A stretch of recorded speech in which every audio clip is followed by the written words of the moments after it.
बिस्मिल्लाहिर्रहमानिर्रहीम। अस्सलाम वालेकुम नाज़रीन, प्रोग्राम में आपको खुशामदीद कहते हैं और अब तक की जो टॉप स्टोरीज़ है वो आपके सामने रखते हैं कि पीडीएम जो है उसके क्या फ़ैसले हो रहे हैं और इस वक्त लाहौर में जो मौजूदा हुकूमत है वो कैसे पीडीएम के जलसों को रोकने के लिए इक़दाम क्या कर रही है, उस पर भी बात करेंगे। और इसके साथ साथ इस्लामाबाद हाई कोर्ट से बड़ा अहम एक फ़ैसला भी हुआ है और उसमें हम देख रहे हैं कि रिमार्क्स भी सामने आए हैं, उस पर भी हम बात करेंगे सीडी के हवाले से। और इस वक्त लाइन ऑफ कंट्रोल जो है उसमें हम देख रहे हैं कि बिला इश्तियाल फायरिंग जो है वो हुई है और 2 जवान शहीद हुए हैं। खोईरट्टा सेक्टर के में भारतीय जो इश्तियाल अंगेज़ी है वो क्यों हो रही है, ज़ाहिर है इस पर पहले से ही पाकिस्तान की जो सिक्योरिटी या इंटेलिजेंस इदारे हैं वो ये कह चुके हैं कि भारत जो है वो फॉल्स जो कुछ यानी एक एडवेंचर करना चाह रहा है और वो अपने जो इस वक्त भारत और दिल्ली जो है वो पूरा मफलूज होकर रह गया है। वहाँ पर जो किसानों का जो इस वक्त धरना जारी है, जिसमें ना सिर्फ हिंदू किसान हैं, सिख किसानों की बड़ी तादाद है, इसके साथ साथ मुसलमान किसान भी हैं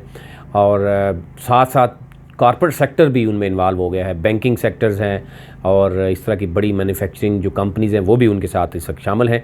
उस तवज्जो को हटाने के लिए यानी भारत जो है वो इस तरह का सरप्राइज़ जो है वो फॉल्स जो एक एक्टिविटी है वो सरगर्मी शो करके वो तवज्जो जो है वो हटाना चाह रहा है, ताकि ये पाकिस्तान के साथ ये कहकर कि पाकिस्तान के साथ जंग शुरू हो गई है, ये कहकर अपने जो इस वक्त धरना जारी है उसको ख़त्म करा सके। लेकिन ज़ाहिर है इस वक्त बहुत सी सूरत चेंज हो चुकी है। चीन भी इस वक्त चौकस जो है वो बैठा है। इस वक्त पाकिस्तान भी शायद ये मौका अगर भारत कोई इस तरह की फॉल्स एक्टिविटी करने की कोशिश करेगा तो पाकिस्तान हाथ से जाने नहीं देगा। अब की बार बड़ी मजबूत हिकमत अमली जो है वो बना ली गई है और ये पहले ही ये जो एक भारत की जानब से जो कुछ सोचा जा रहा है या मनसूबा बनाया जा रहा है उसकी हिकमत अमली पाकिस्तान पहले ही दे चुका है। और इसके साथ साथ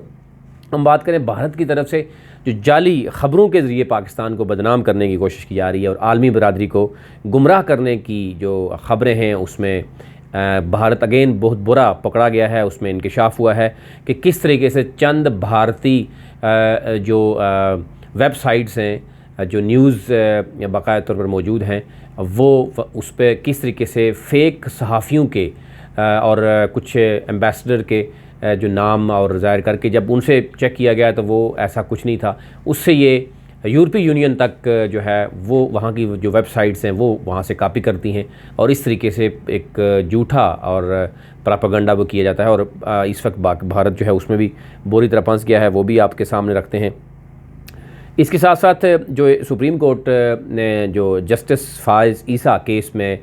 जो बेंच की तश्कील से मुतल्लिक जो दरख्वास्तों पर फ़ैसला महफूज कर लिया है, अब वो फ़ैसला भी बहुत जल्द मुतवक्के है। और उसमें हम अगर देखें तो क्योंकि इससे पहले ही जो जस्टिस काजी फायज़ ईसा हैं उनकी अहलिया जो हैं सरीना ईसा, उन्होंने इस पर इतराज़ किया है और इसका उनका मौक़िफ़ है कि सुप्रीम कोर्ट क़वाइद के मुताबिक जो बेंच फ़ैसला करता है वही नज़रसानी की दरख्वास्तों को भी जो है वो देखता है, सुनता है। और इख्तलाफी नोट लिखने वाले 3 जजेज़ को बेंच का हिस्सा क्यों नहीं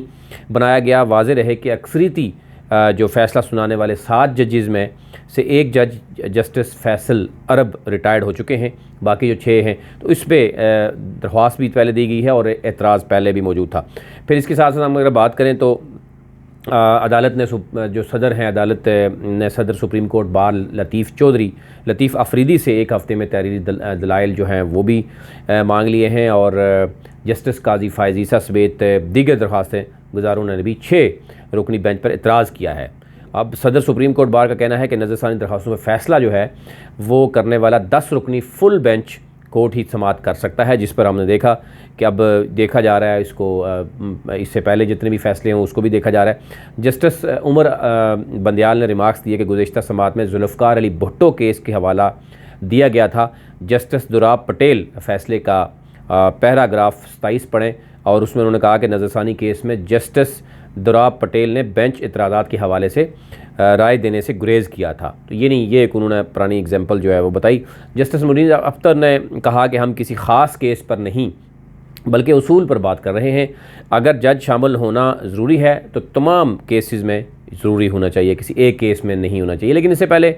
जो काजी फ़ायज़ ईसा की वाइफ हैं उन्होंने जजेस पर भी सवालात उठाए और वज़ीर-ए-आज़म समेत काबीना पर भी सवाल उठाए कि उनके भी जो है वो असासे जो हैं या उनके भी जो रिटर्न्स हैं वो भी जमा होने चाहिए, उनके अहले खाना की रिटर्न्स भी जमा होने चाहिए, सिर्फ एक जज की रिटर्न्स जमा नहीं होना चाहिए। तो इसमें हम देख रहे हैं कि अब देखना यह है कि आगे फ़ैसला क्या होगा और उसके बाद क्या सूरत हाल होगी, इसमें देखना जो है वो कबल अज़ वक्त होगा। अब दूसरी तरफ चलते हैं जी। हाई कोर्ट इस्लामाबाद ने भी बहुत अहम रिमार्क्स दिए हैं। उन्होंने कहा कि वज़ीर-ए-आज़म ठीक कहते हैं कि दो पाकिस्तान हैं, एक अमीर का और एक गरीब का, क्योंकि बहुत अरसे से ये केस मौजूद था। इस्लामाबाद के रिहायशी जो थे वो दर बदर की ठोकरें खा रहे थे, उनसे CDA ने ज़मीनें एक्वायर की थी और मुतासरीन को मुआवज़ों के अदम अदायगी के केस की समाअत जो है वो चल रही थी। दौरान समाअत चीफ़ जस्टिस अतर मिनुल्लाह ने रिमार्क्स दिए कि इस्लामाबाद में जिन लोगों से बाप दादा की ज़मीनें छीनी गईं वो मुआवज़ों के लिए धक्के खा रहे हैं और वफाकी हुकूमत में अशरफिया का कब्ज़ा है और गरीब को अराज़ी का मुआवजा नहीं मिलता। अदालत ने CDA मुतासरीन को मुआवज़ों की अदम अदायगी पर गुस्से का इज़हार किया, बरहमी का इज़हार किया और कहा कि वफाकी तरक्याती इदारे को शर्म से डूब जाना चाहिए। और वज़ीर-ए-आज़म ठीक कहते हैं कि दो पाकिस्तान है, एक अमीर का पाकिस्तान है और गरीब का पाकिस्तान है। ज़ाहिर है जो जिन्होंने अपने आबा अजदाद की ज़मीनें दी और आज भी अगर वो मुआवज़ों के लिए दर बदर की ठोकरें खा रहे हैं। इसके साथ साथ PTV के जो मामलात हैं वो उस पर भी मैं अलग से एक वो स्टोरी करूँगा कि PTV जो है वो उसमें किस तरीके से करप्शन हो रही थी और अभी कुछ लोगों को निकाल दिया गया, कुछ लोग अभी भी बाकी हैं जिनको निकाला जाएगा। उसके लिए अलग से आपके सामने पूरी एक इन्वेस्टिगेटिव स्टोरी जो है वो आपके सामने रखेंगे। इसी तरह अगर बात करें तो PDM, इस वक्त आपने देखा होगा कि PDM का जो फ़ैसला सामने आया इस्तीफ़ों का, उसके बाद पीपल्स पार्टी जो है वो बैक फुट पे चली गई। ज़रदारी साहब ने फ़ैसला CEC में छोड़ दिया और CEC में ज़रा आप देखते हैं कि एतज़ाज़ अहसन समेत बाकी सीनियर पीपल्स पार्टी के वो सियासतदान मौजूद हैं जो पहले ही कह चुके हैं कि हम इस्तीफ़ा नहीं देंगे, हम मियां नवाज शरीफ या मरीम नवाज़ के लिए राहें हमवार नहीं करेंगे, क्योंकि सिंध हुकूमत पहले से 13 सालों से मुसलसल जो है वो ज़रदारी साहब वहाँ मौजूद हैं और वो नहीं चाहते कि वो उससे भी उनको हाथ धो बैठें। और फिर सेनेट में जो इलेक्शन आ रहे हैं उसमें भी हमें नज़र आ रहा है कि पीपल्स पार्टी की अच्छी खासी सीट्स जो भी सामने आ रही हैं। अब ये कहा जा रहा है कि पंजाब हुकूमत ने 13 दिसंबर को PDM के जलसे को नाकाम बनाने के लिए जो हिकमत अमली तैयार की है, मुकम्मल जो मनसूबाबंदी कर ली है, उस हवाले से हुकूमत ने 3 प्लान जो हैं वो बना लिए हैं। ज़राए ने बता रहे हैं कि हुकूमत जो है कि प्लान A के मुताबिक पंजाब के दीगर अजलास से आने वाले कारकुनों को इनके अजला में रोका जाएगा। इस हवाले से मकामी ज़िली इंतज़ामियों ने फ़हरिस्तें तैयार कर ली हैं और हुकाम को भिजवा दी हैं और कोशिश की जाएगी कि उनको उसी डिस्ट्रिक्ट में ही रोक दिया जाए और अगर कोई छेड़छाड़ करने की कोशिश की तो उनको गिरफ़्तार भी किया जा सकता है। प्लान B के मुताबिक लाहौर के जो दाखिली और खारजी रास्तों पर कंटेनर्स लगाए जा रहे हैं और अभी से वहाँ पे ये भी बताया जा रहा है कि कंटेनर्स इकट्ठे हो रहे हैं और इस हवाले से लाहौर जलसे के शुराका की मुमकिना मज़म्मत रोकने के लिए दीगर अजला से पुलिस नफरी भी बुलाई जाएगी और जबकि जलसा में शुराका जो हैं उनकी मॉनिटरिंग सेफ सिटी अथॉरिटी वो करेगी और कैमरों से की जाएगी और ये सारी चीज़ें देखी जाएंगी। जबकि प्लान C के मुताबिक जो है वो जलसे में शरीक रहनुमाओं और कारकुनों के ख़िलाफ़ कोरोना SOPs के ख़िलाफ़ वर्जी के हवाले से भी कोई इस तरह की हिकमत अमली भी सामने आ सकती है। दूसरी तरफ जो है वो PDM के जो शुराका हैं, PDM के जो लीडर्स हैं वो अपने पहले से ही कारकुनों को ये कह चुके हैं कि वो किसी न किसी तरीके से वो लाहौर पहुँच जाएँ। मुख्तलिफ़ एरियाज़ से वो लोग लाहौर अभी से पहुँच रहे हैं ताकि जो है वहाँ पर मौजूद होंगे लोग तो वहाँ पर उनको निकलने में आसानी हो जाएगी। एक तो ये हिकमत अमली PDM की तरफ से जो है वो बड़ी अभी तक कामयाब हिकमत अमली नज़र आ रही है कि वो अगर इंतज़ामिया 13 दिसंबर को देखेगी लेकिन उससे पहले ही जो है वो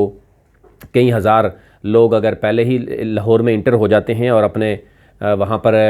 जो इंतज़ामात की जा रहे हैं, वहाँ की लोकल लीडरशिप को कहा गया है कि वहाँ पर इंतज़ामात किए जाएँ ताकि लोग पहले 1-2 दिन अगर पहुँचते हैं तो उनको रुकावट ना हो और वहाँ पर उनको निकलने में आसानी हो। तो ऐसा लग रहा है एक तरफ पीडीएम और स्पेशली मुस्लिम लीग नून का गढ़ है लाहौर, और मरीम नवाज़ ज़ाहिर है एक पावर शो भी करना चाहिए, इसमें मरीम नवाज़ की पावर भी शो होनी है और मुस्लिम लीग नून मेज़बानी भी करेगी, और बाकी जो दीगर पीडीएम है वो ज़ाहिर है वो भी जो 11 जमातें हैं वो भी अपने कुछ हिस्सा डालने की कोशिश करेंगी। लेकिन जो है वो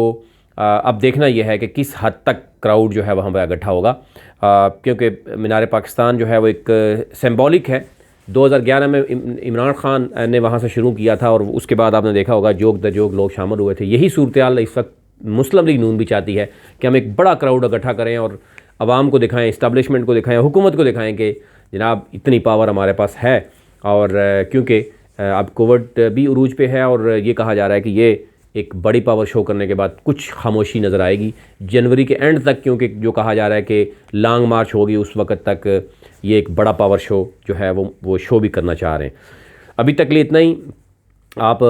जो है अपना भी ख्याल रखिए और इस चैनल का भी ख्याल रखिए, इसको सब्सक्राइब करें और अगर वीडियो जो है वो पसंद है तो इसको ज़रूर शेयर भी करें।